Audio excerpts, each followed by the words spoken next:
क्यों? क्योंकि जब शिकार करता है भोजन करने के लिए तो वहाँ एक कर्ता होता है, पत्थर रगड़ता है तो वहाँ कर्ता होता है, तब अग्नि पैदा होती है। मछली पकड़ता है तो मछली पकड़ने के लिए हाथ होते हैं, तब पकड़ पाता है, प्रयत्न करता है। यानी कोई कर्ता होता है। इस कर्तापन का बोध जब मनुष्य को पहली बार हुआ तो उसने जो है, जो विचार की पहली चीज आई वह आश्चर्य के रूप में आई।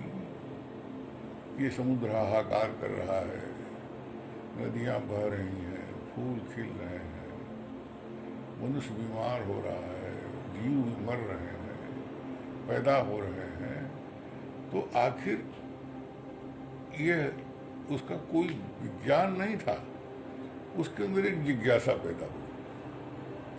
उस जिज्ञासा के पैदा होने से ही आप देखिएगा कि जो वेद पाठी लोग थे, जो शिष्य थे, उन्होंने तो श्रुति में अपने शिष्यों को कुछ बताया।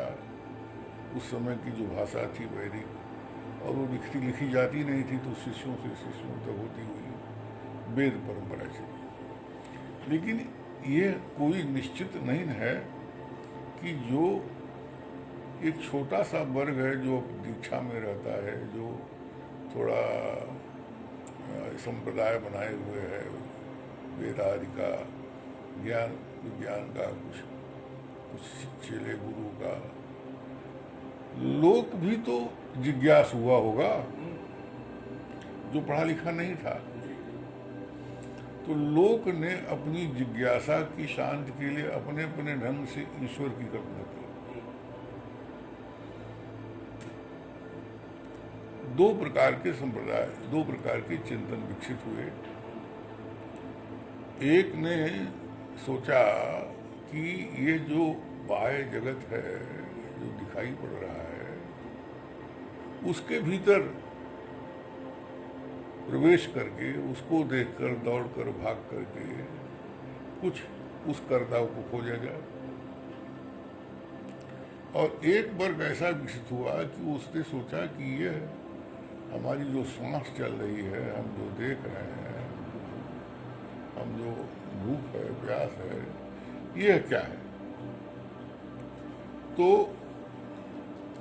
मूलतः जो है वह तर्क की परंपरा ने शास्त्र को विकसित किया, जो बाह्य जगत को देखती थी।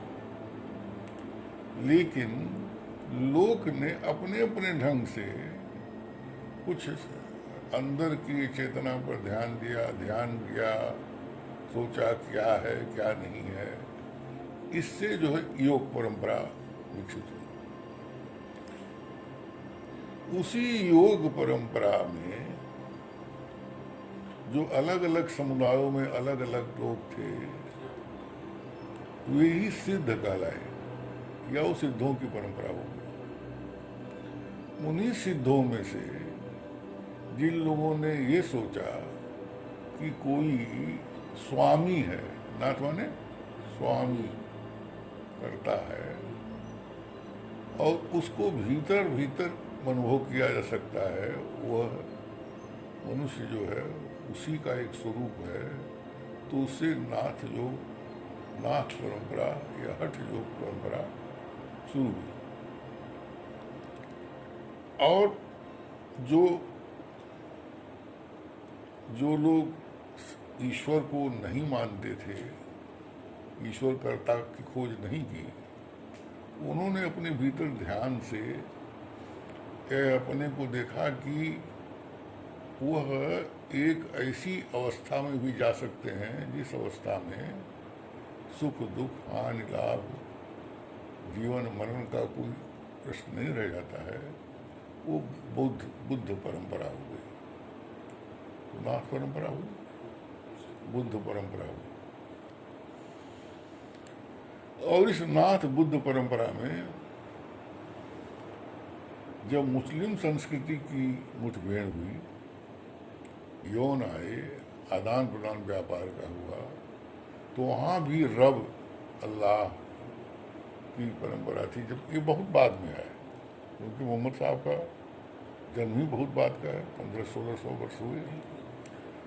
तो वहाँ भी कुरान की आयत तो बाद में लिखी गई, कहा जाता है कि नाजिल हुआ था, जो जैसे वेद वैसे उनको बकरी चराते नाजिल हुआ, तो उन्होंने उस जैसे वेद संहिता बन गई, लिख दिया गया, वैसे कुरान लिख दिया गया। अब वहीं लिख देने के बाद जैसे कोई चीज़ लिख दी गई तो उसका विकास थम गया और उसमें कट्टरपंथी पैदा हो, जिससे इस्लाम पैदा हो गया। लेकिन उसमें भी जो सोचने समझने और ध्यान, जो भारत की चिंतन और चेतना आज की खोज में लगे थे सिद्धाधिक, उनसे जब मेल जोल हुआ तो उसमें सूफी परंपरा निकल आई। अब बौद्धों में भी दो प्रकार के लोग हो गए। कुछ ने कहा कि वो जो है इस संसार को के सत्य को दो, एक तो बहुत कठिन साधना करने वाले थोड़े से लोग पहुंच सकते हैं वहां तक, तो वो हीनयान माने छोटी जहाज उसमें कम लोग बैठ सकते हैं, तो हीनयान परंपरा विकसित हुई। और जो मानते थे कि नहीं इसमें सबका अधिकार है, तो महायान की परंपरा विकसित हो गई। 6वीं शताब्दी में आकर ये जो शाक्त मत वाले हैं, उन्होंने कहा कि परमात्मा ईश्वर नहीं है, पुरुष नहीं, वेद पुरुष मानता था। उन्होंने कहा कि इसलिए पुरुष नहीं हो सकता है क्योंकि माँ तो सुनिश्चित है, दिखाई भी पड़ता है कि माँ के पेट से निकले, तो उन्होंने मातृशक्ति की कल्पना की और उसको पुरुष से ऊपर बना दिया। ऐसे शाक्तों ने भी अपना कुछ विचार शुरू किया, कुछ मंत्र आदि खोजे और उसको ये माना कि आदिनाथ शिव ने जो है इन मंत्रों को सुनाया। फिर वो बीज मंत्रों की खोज की उन्होंने, और खोज करते करते फिर उसमें भी दो शाखाएं हो गई। एक शाखा ने माना कि भोग का त्याग करके हम जो है उस परम शिवत्व को, उस शक्ति के साथ तादात्म्य कर सकते हैं।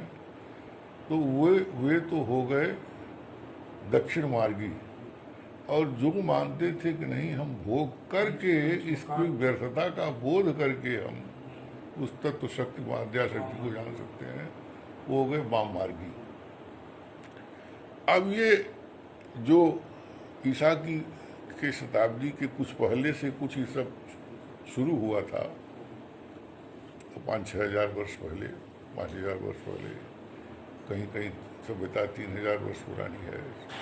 तो हर जगह ये है, किसी न किसी रूप में है कि एक तत्व की, कोई तत्व की खोज करना, सत्यान्वेषण करना, ईश्वर खोज करना।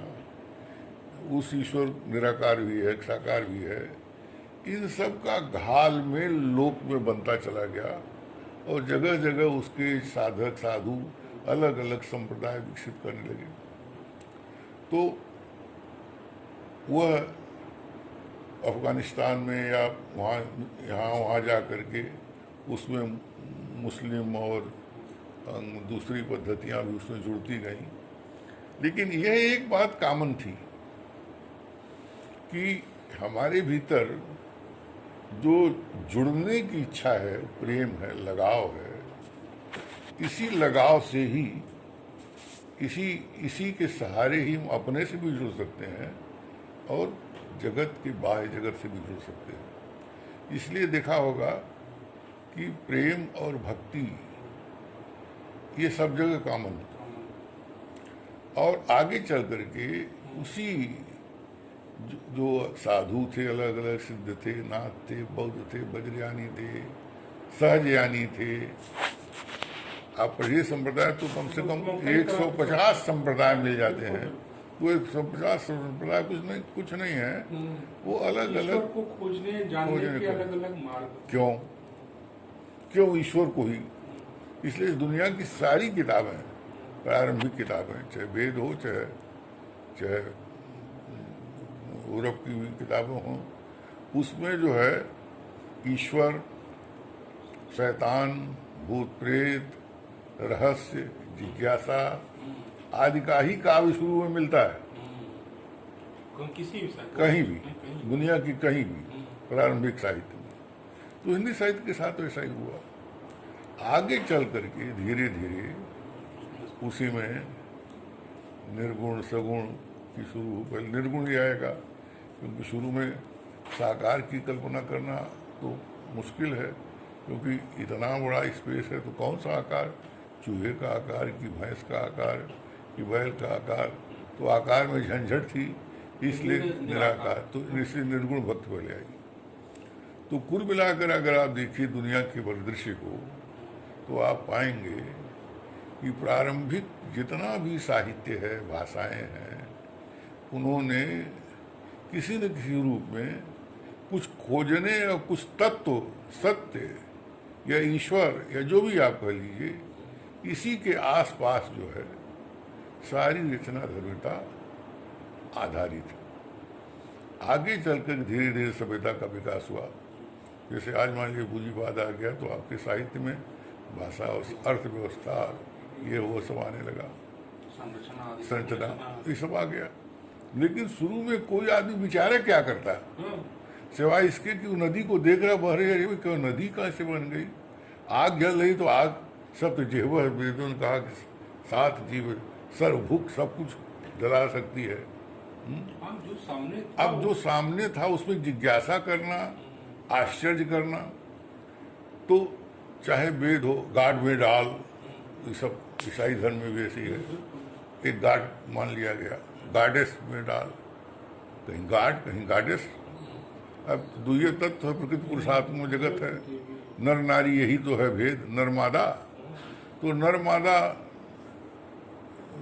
दोनों के रूप चलते रहे दुनिया में, और इसलिए जो है शुरू के जितना भी साहित्य है इसी में है, और वह विभिन्न विभिन्न प्रकार के उससे जुड़ करके उससे उससे कुछ कुछ अंश ग्रहण करता गया। इसलिए अफगानिस्तान या ईरान, इराक आदि में के संबंध में जब यहाँ, पहले तो दुनिया में बहुत आना जाना था नहीं, तो सभ्यता सबसे पुरानी चीन की थी और भारत की थी, चीन जापान और भारत। तो चीन जापान ने धीरे धीरे धीरे धीरे करके या तो बुद्ध को अपना लिया, और बुद्ध से नास्तिकता पैदा हो गई। और यहाँ ये बात जो है बहुत ध्यान करने की है कि ये जो हिंदी साहित्य है, जो लगभग 6वीं शताब्दी से माना जाता है, वैसे संस्कृत वाला तक कि कालिदास को एक पहली शताब्दी मानते हैं, वेदों को और पहले मानते हैं, लेकिन हिंदी भाषा कोई इनकी भाषा नहीं है जो पंडितों आदि की है, ये तो लोक से विकसित